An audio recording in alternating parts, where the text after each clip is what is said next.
L'exposition des enfants aux violences conjugales relève de la protection de l'enfance, dans le sens où c'est une forme de violence sur les enfants, au même titre que les violences physiques, les négligences. Donc la protection de l'enfance est une mission qui incombe au conseil départemental.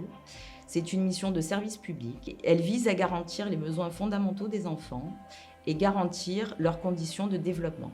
Alors, au sein du conseil départemental, il existe déjà une cellule de recueil des informations préoccupantes, qui est un service qui centralise toutes les informations préoccupantes qui émanent de professionnels comme l'éducation nationale, les hôpitaux, les services du parquet, mais qui peut également être saisi directement par les familles, les enfants, qui téléphonent par exemple au numéro Enfance en danger, le 119. Il y a aussi des équipes sur tout le département en charge des missions d'aide sociale à l'enfance. Donc ces équipes, elles sont constituées de travailleurs sociaux, de psychologues notamment. Et il y a aussi les équipes de la protection maternelle et infantile qui œuvrent aux missions de protection de l'enfance. Donc quand les informations préoccupantes arrivent, il y a d'abord un traitement, on va dire, immédiat de ces situations, avec une analyse de premier niveau pour essayer de voir si cette situation est déjà connue. Et il y a ensuite les inspecteurs de l'aide sociale à l'enfance qui sont chargés de décider, suite aux éléments qui ont été portés à la connaissance du service, des suites qui vont être données.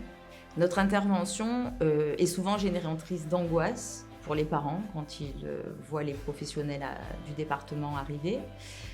Notre mission première, c'est vraiment d'évaluer en tout premier lieu la situation, d'évaluer la situation de l'enfant au regard de ses besoins, si ses besoins sont pourvus ou pas, et s'il existe vraiment un danger.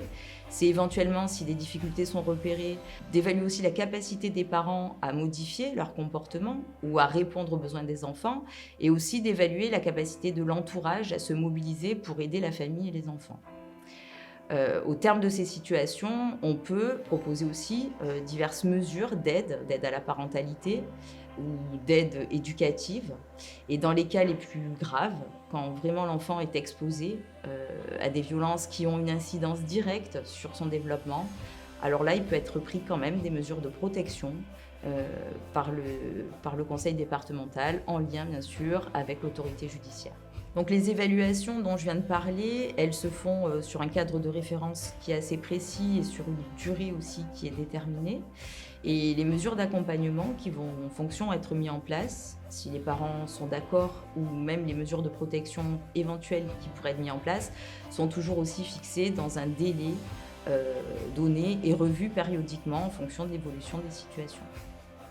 Alors pendant longtemps, la violence conjugale n'était pas forcément considérée comme de la violence faite aux enfants. Les travaux, il y a eu beaucoup de travaux sur notamment des neurosciences et puis des recherches qui ont été faites, et finalement, tout le monde s'est accordé sur le fait que ces violences avaient un impact direct sur le développement des enfants.